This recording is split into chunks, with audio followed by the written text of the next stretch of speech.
Bismillahirrahmanirrahim. Assalamualaikum warahmatullahi wabarakatuh.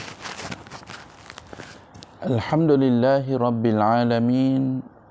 Nahmaduhu wa nasta'inuhu wa nastaghfiruh. Wa na'udzu billahi min shururi anfusina wa min sayyiati a'malina. Man yahdihillahu fala mudilla lahu wa man yudlil fala hadiya lahu. Ashhadu an la ilaha illallah wa ashhadu anna Muhammadan abduhu wa rasuluh. Allahumma salli ala sayyidina Muhammad wa ala ali sayyidina Muhammad. Rabbi shrah li sadri wa yassir li amri wahlul 'uqdatam min lisani yafqahu qawli. Allahumma yassir wa la tu'assir wa tammim bil khair.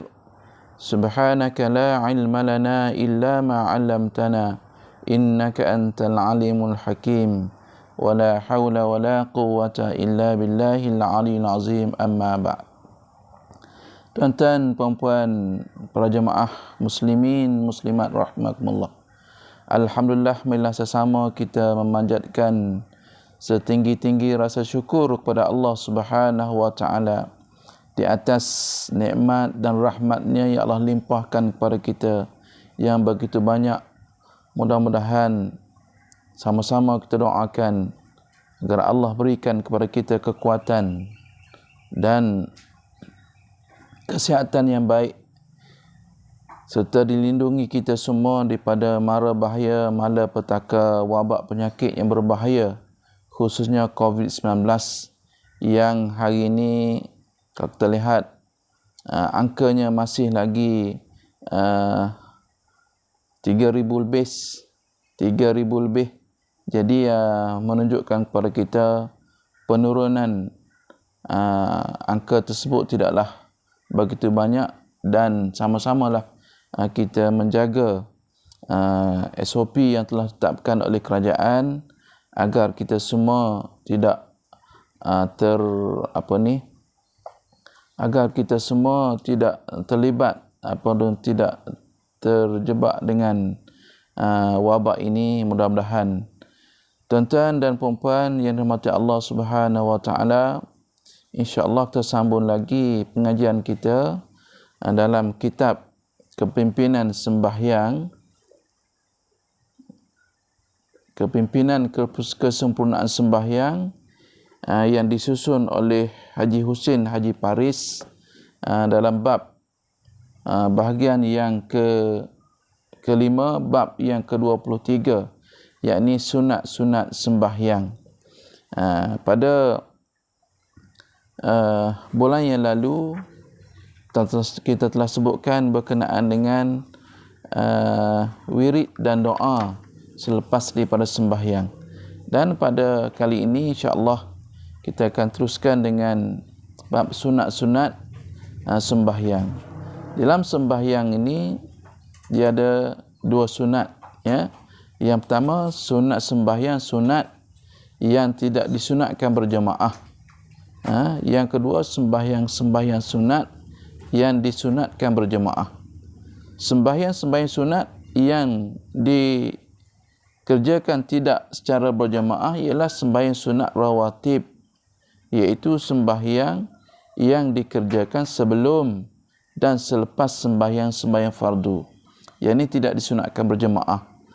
Sembahyang sunat rawatib sebelum maupun selepas sembahyang fardu, yang ini tidak disunatkan untuk berjemaah.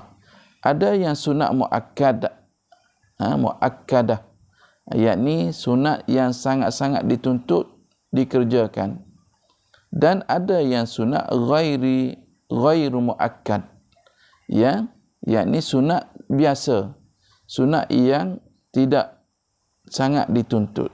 Muakkadah, sunat yang sangat dituntut, manakala sunat ghairu muakkadah bukan yang dituntut.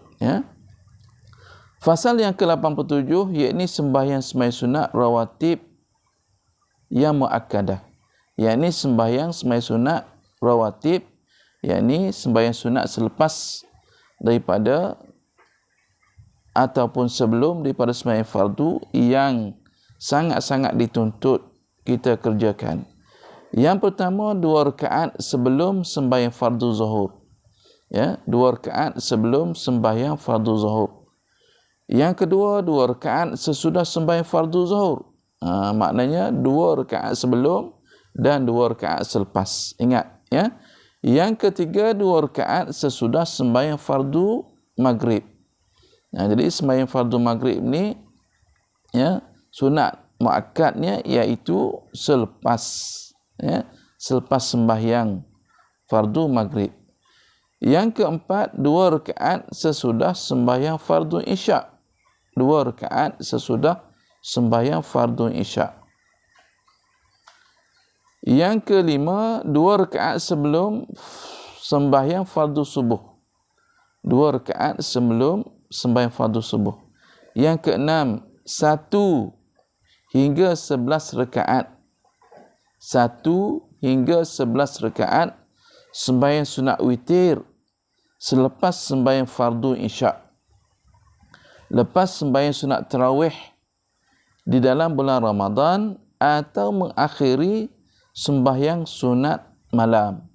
Kena ingat, ya, 1 hingga 11 rakaat sembahyang sunat witir. Maknanya sunat witir ni boleh dilakukan, ya, 1 rakaat hingga 11 rakaat. Bila? Selepas sembahyang fardu isyak. Ya, witir ni dia tidak boleh buat sebelum isyak, ya, dan tidak boleh buat selepas sebelum zuhur, ya. Witir ni ialah sembahyang malam, makna selepas daripada sembahyang isyak, ataupun lepas sembahyang sunat tarawih. Kita nak bulan puasa yang kita buat tu, ya. Kemudian atau dibuat juga ketika akhir sembahyang malam. Kita buat sembahyang sunat malam, bangun pukul 4 pagi, dan di akhir sembahyang sunat tersebut kita buatlah witir, sama ada 1 rakaat ataupun 11 rakaat. Yang ketujuh, sunat rawatib lagi yang muakkadah, iaitu 2 rakaat sebelum sembahyang fardu Jumaat. Sebelum sembahyang fardu Jumaat 2 rakaat sunat muakkad. Yang ke-8 2 rakaat sesudah sembahyang fardu Jumaat. Kemudian seterusnya fasal yang ke-88 sunat-sunat sembahyang sunat rawatib ghairu muakkadah. Jadi ada soalan, orang tanya, apakah hukum solat sunat qabliyah maghrib?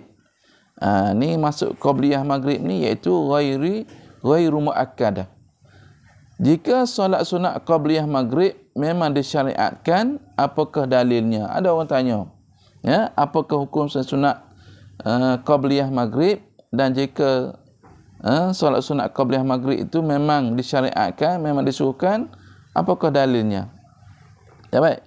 Di sini terlihat di dalam kitab Indahnya Salat Berjamaah ada hadis disebutkan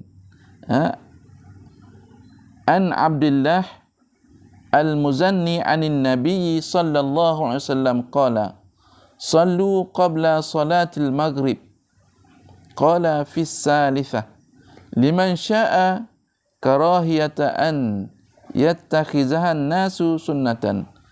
Maksudnya daripada Abdullah, ya, bin Abdullah Al-Muzani daripada Nabi sallallahu alaihi wasallam, baginda bersabda, solatlah kamu semua solat sunat sebelum solat maghrib. Maknanya ada hadis Nabi. Jawapan kepada pertanyaan tadi, ada hadis Nabi. Baginda bersabda 3 kali, maksudnya solatlah kamu semua sebelum solat maghrib. Nabi kata 3 kali. Hal ini kerana baginda bagi sesiapa yang mahu melakukannya. Baginda kata solatlah kamu sebelum solat maghrib 3 kali bagi sesiapa yang mahu mengerjakannya. Terpeluanglah, siapa yang nak buat maka boleh buat.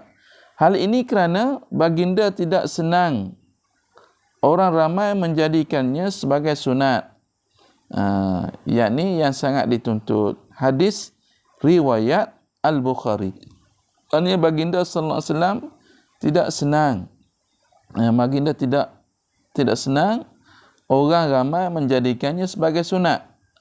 Maknanya Nabi tidak galakkan, tidak galakkan buat. Walaupun begitu ada Nabi suruh buat tetapi tidak menggalakkan. Nabi kata tidak senang orang ramai menjadikannya sebagai sunat. Dalam hadis yang lain, an Anasin radhiyallahu anhu qala laqad ra'aitu kibara ashabin nabiy yabtadiruna as-sawariya indal maghrib. Maksudnya daripada Anas radhiyallahu anhu, beliau berkata, sesungguhnya aku telah melihat para nabi sallallahu alaihi wasallam sesungguhnya aku telah melihat para sahabat Nabi sallallahu alaihi wasallam yang berpusu-pusu ke tiang-tiang masjid, yakni menjadikannya sebagai sutrah semasa waktu maghrib untuk mengerjakan solat sunat qabliyah. Hadis riwayat Al-Bukhari. Ini dalil dia. Yang ketiga daripada An Anas lagi, qala wa kunna nusalli ala ahdin nabiy sallallahu alaihi wasallam raka'ataini ba'da ghurubi syamsi qabla salatil maghrib. Faqultu lahu akana Rasulullah sallallahu alaihi wasallam sallahuma, qala kana yarana nusallihima falam ya'murna walam yanhana. Maksudnya daripada Anas radhiyallahu anhu, beliau berkata, dan kami mengerjakan solat pada zaman Nabi sallallahu alaihi wasallam sebanyak 2 rakaat setelah terbenam matahari dan sebelum solat maghrib. Maka aku, yakni perawi hadis iaitu Mukhtar bin Fulful, bertanya kepadanya, adakah Rasulullah sallallahu alaihi wasallam juga menunaikan kedua rakaat itu? Beliau menjawab, baginda hanya melihat kami solat 2 rakaat, tetapi baginda tidak menyuruh kami dan tidak pula melarang kami. Maknanya Nabi lihat, Nabi tidak suruh dan Nabi tidak larang. Jadi maksudnya kesemua hadis-hadis yang telah dikumpulkan oleh Imam An-Nawawi dalam kitab sunannya Riyad As-Salihin dan pada bab sunat maghrib, ba'diyah, qabliyah, selepas dan sebelumnya. Maknanya hadis ini dikumpulkan di dalam kitab. Jadilah sebagai dalilnya tuan-tuan, dibolehkan kepada kita untuk sembahyang sunat rawatib sebelum maghrib. Maknanya Nabi tidak larang dan Nabi juga menyuruh, tetapi Nabi tidak melarang. Makna Nabi kata janganlah kamu buat, tidak, Maknanya ini sunat rawatib yang tidak digalakkan kita lakukan. Jadi siapa nak buat, buatlah. Siapa tak nak buat, jangan pertikaikan orang yang buat tersebut. Kerana ada dalil hadis Nabi sallallahu alaihi wasallam. Jadi sembahyang sunat ghairu muakkadah ni, sunat rawatib ghairu muakkadah ni 2 rakaat lagi sebelum sembahyang fardu zuhur. Tadi 2 rakaat sebelum zuhur sunat muakkad. Jadi dia buat lagi 2 rakaat sebelum sembahyang fardu zuhur. Jadi ini 2 rakaat tersebut ghairu muakkadah dipanggil. 2 rakaat lagi sesudah sembahyang fardu zuhur. Jadi muakkad 2 rakaat selepas zuhur. Sebelum dan selepas. Jadi dia tambah lagi 2 rakaat lagi sesudah buat yang muakkad tadi, dia buat lagi.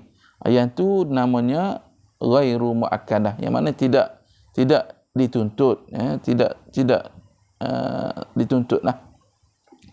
Yang ketiga, 4 rakaat sebelum sembahyang fardu asar. Jadi sebelum sembahyang fardu asar ni sunat 2 rakaat. Jadi dia buat 4 rakaat. 2 rakaat yang ringan sebelum fardu maghrib. Jadi kita buat sebelum maghrib ni 2 rakaat yang ringan sebelum fardu maghrib. Yang ni ghairu muakkadah dia panggil. Yang kelima, 2 rakaat sebelum sembahyang fardu isya, itu pun ghairu muakkadah juga. Sembahyang sunat rawatib sebelum sembahyang fardu dikatakan qabliyah. Apa maksud qabliyah? Qabliyah ni sebelum, daripada perkataan qablu, sebelum. Qabliyah sebelum fardu. Dan sembahyang sunat yang dikerjakan sesudah sembahyang fardu dikatakan ba'diyah. Ba'diyah ni makna selepas. Ba'di. Jadi ketentuan ini wajib diniatkan dalam niat sembahyang yang ada qabliyah dan ba'diyah, iaitu sembahyang fardu zuhur, fardu maghrib, fardu isya dan sembahyang fardu Jumaat. Jadi dalam masa kita sembahyang itu, takbir itu kita niatkan apakah sembahyang sunat yang kita lakukan itu sama ada ba'diyah ataupun qabliyah, ya. Okey, baik. Fasal yang ke-89, yakni lafaz-lafaz niat sembahyang sunat rawatib yang muakkadah. Ya, kita lihat bagaimana niatnya. Yang pertama, sembahyang sunat rawatib sebelum sembahyang fardu zuhur. Niatnya usalli, ni lafaz niatnya, niatnya di dalam hati. Ini lafaz niat, sunat kepada kita menyebutkan lafaz niat ni kerana untuk memudahkan kita niat di dalam hati kita. Lafaz niatnya usalli sunnataz zuhri raka'ataini qabliyatan lillahi ta'ala. Sahaja aku sembahyang sunat zuhur 2 rakaat qabliyah kerana Allah Ta'ala. Dan juga sembahyang sunat rawatib sesudah sembahyang fardu zuhur usalli sunnataz zuhri raka'ataini ba'diyatan lillahi ta'ala. Sahaja aku sembahyang sunat zuhur ba'diyah, selepas zuhur 2 rakaat kerana Allah Ta'ala. Pun juga sembahyang sunat rawatib sesudah sembahyang fardu maghrib, usalli sunnatul maghribi raka'ataini ba'diyatan lillahi ta'ala. Pun juga sembahyang isya, selepas daripada sembahyang isya, usalli sunnatul isya'i raka'ataini ba'diyatan lillahi ta'ala. Sahaja aku sembahyang sunat isya 2 rakaat ba'diyah kerana Allah Ta'ala. Sama juga sembahyang sunat rawatib sebelum sembahyang fardu subuh, usalli sunatas subhi raka'ataini lillahi ta'ala. Jadi sembahyang sunat sebelum subuh ni muakkadah, ya. Jadi selepas subuh tidak ada lagi sembahyang sunat. Janganlah kita buat sunat selepas daripada waktu subuh, ya. Janganlah. Tadi ada orang buat lagi dah selepas subuh ini. Kenapa? Kerana masa itu disuruh kita perbanyakkan zikir kepada Allah Subhanahu Wa Taala selepas subuh tu zikir, ya. Yang keenam, sembahyang sunat rawatib sebelum sembahyang fardu Jumaat. Jadi niatnya usalli sunnatal Jumaati raka'ataini qabliyatan lillahi ta'ala. Sahaja aku sembahyang sunat Jumaat 2 rakaat qabliyah kerana Allah Ta'ala. Yang ketujuhnya, sembahyang sunat rawatib sesudah sembahyang fardu Jumaat. Selepas Jumaat, usalli sunnatal Jumaati raka'ataini ba'diyatan lillahi ta'ala. Sahaja aku sembahyang sunat Jumaat 2 rakaat ba'diyah kerana Allah Ta'ala. Nak niat ba'diyah ataupun selepas Jumaat tu tak ada masalah, ya. Fasal yang ke-90, lafaz niat sembahyang sunat rawatib ghairu muakkadah, ya. Yang ghairu muakkadah ni yang tidak dituntutlah, ya. Namun begitu boleh juga buat, ya, tidak jadi masalah kepada kita. Sembahyang sunat rawatib ghair muakkadah, lafaz niatnya usalli sunnataz zuhri raka'ataini qabliyatan lillahi ta'ala. Sahaja aku sembahyang sunat zuhur 2 rakaat qabliyah kerana Allah Ta'ala. Ini niat dia. Jadi sama jugalah dengan fardu-fardu yang lain, ya, kecuali selepas subuh lah, ya, tidak boleh. Samalah niat, cuma masuk qabliyah,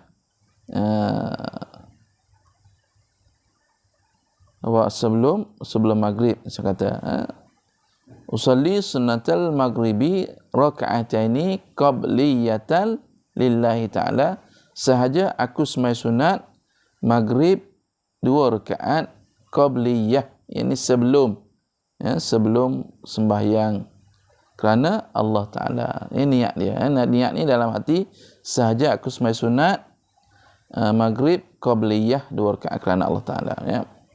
Yang kedua, sembahyang sunat sebelum sembahyang fardu zuhur 4 rakaat, iaitu dikumpulkan sunat muakkadah dengan sunat ghairu muakkadah.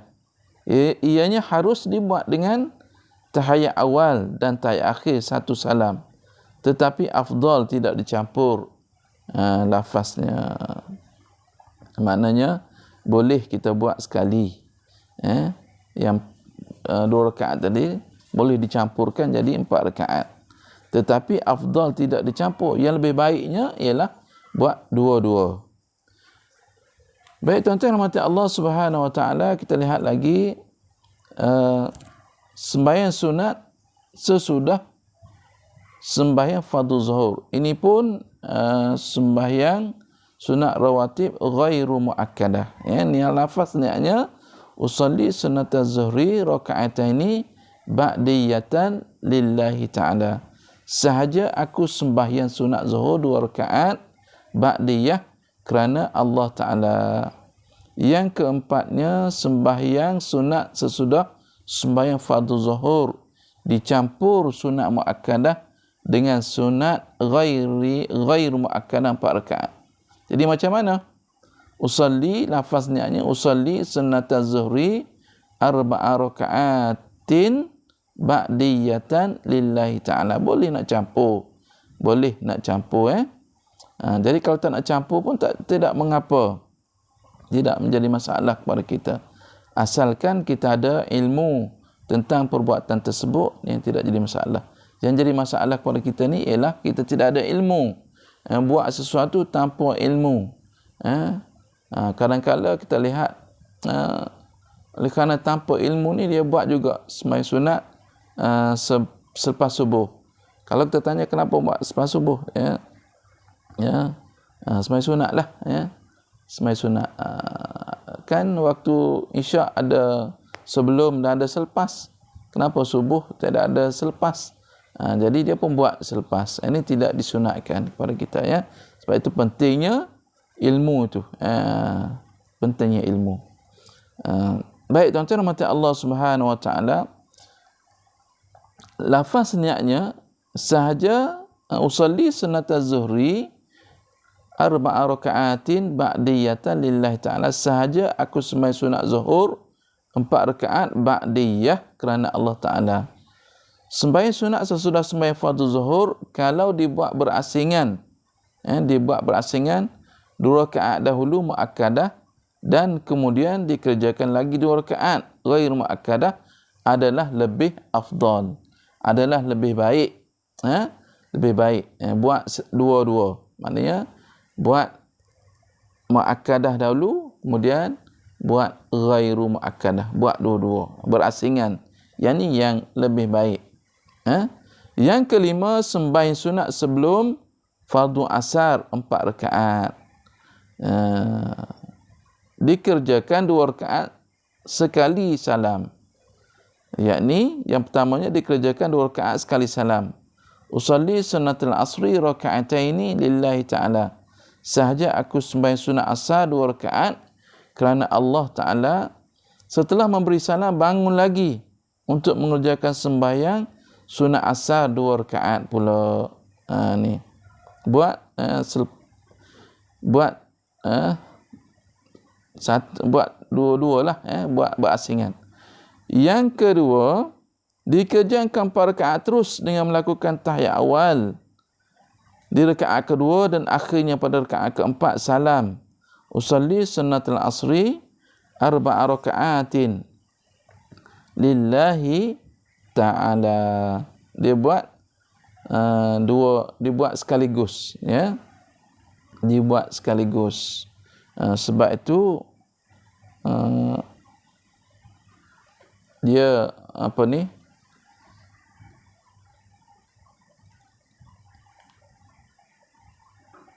dibuat dua rakaat. Buat 2 rakaat campur 2 sekali gula, yang maknanya sunat rawatib dan ghairu muakkadah. Rawatib muakkadah dan ghairu muakkadah. Niatnya sunat asar, ya. Tidak perlu disebut dah ba'diyah ataupun qabliyah, ya. Dibuat begitu. Dikerjakan 4 rakaat terus dengan melakukan tahiyat awal. Ada tahiyat awal. 2 di rakaat kedua dan akhirnya pada rakaat keempat salam. Usalli niatnya, lafaz niatnya usalli sunnatul asri arba'a raka'atin lillahi ta'ala, ya. Tidak ada lagi dah niat ba'diyah dan niat tidak ada lagi niat qabliyah, ya. Niat asar, ya. Sahaja aku sembahyang sunat asar 4 rakaat kerana Allah Ta'ala. Yang keenam, sembahyang sunat sebelum sembahyang fardu maghrib, yakni dengan cara yang ringan, yakni usalli sunatul maghribi raka'ataini qabliyatan lillahi ta'ala. Sahaja aku sembahyang sunat maghrib 2 rakaat qabliyah kerana Allah Ta'ala, ya.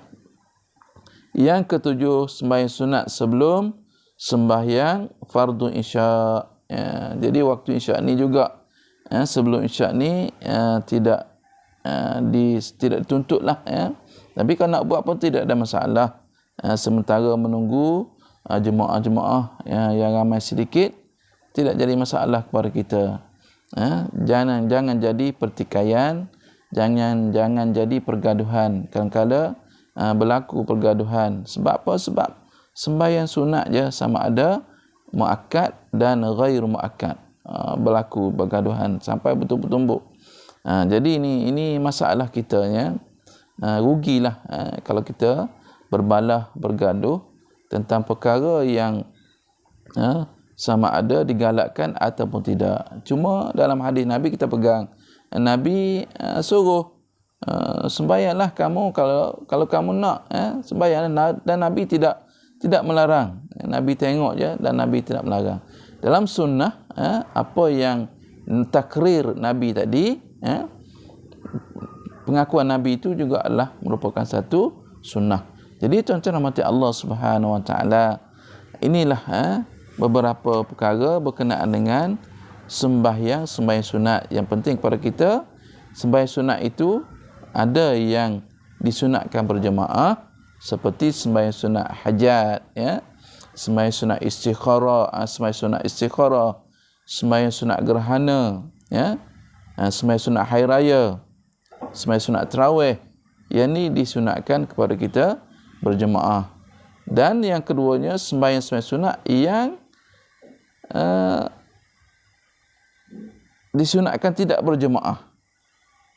Tadilah sembahyang rawatib, sama ada ba'diyah ataupun qabliyah, yang muakkad ataupun ghairu muakkad. Jadi tuan-tuan rahmati Allah SWT, sama-samalah kita amalkan yang sunat ini pun, yang menjadi penyelamat kepada kita di hari akhirat nanti. Dinilai juga oleh Allah SWT amalan-amalan solat sunat ini. Baik tuan-tuan rahmati Allah SWT, sekadar itu daripada saya, khususnya kepada jemaah surau Taman Impian Indah, kelas takmir yang pertama bagi bulan Februari 2021. Yang baik daripada Allah SWT, ya lemah kejalan saya, aku qauli hadza wa astaghfirullah azim li wa lakum. Wassalamualaikum warahmatullahi wabarakatuh. Dan kita akan jumpa lagi pada sesi yang akan datang, iaitu sembahyang sunat selain daripada sembahyang sunat rawatib. Banyak lagi lah sembahyang sunat ini selain daripada sembahyang sunat rawatib. Mudah-mudahan sama-sama kita meningkatkan amalan kita agar ibadah kita sentiasa diridai oleh Allah Subhanahu wa taala. Sekian, wassalamualaikum warahmatullahi wabarakatuh.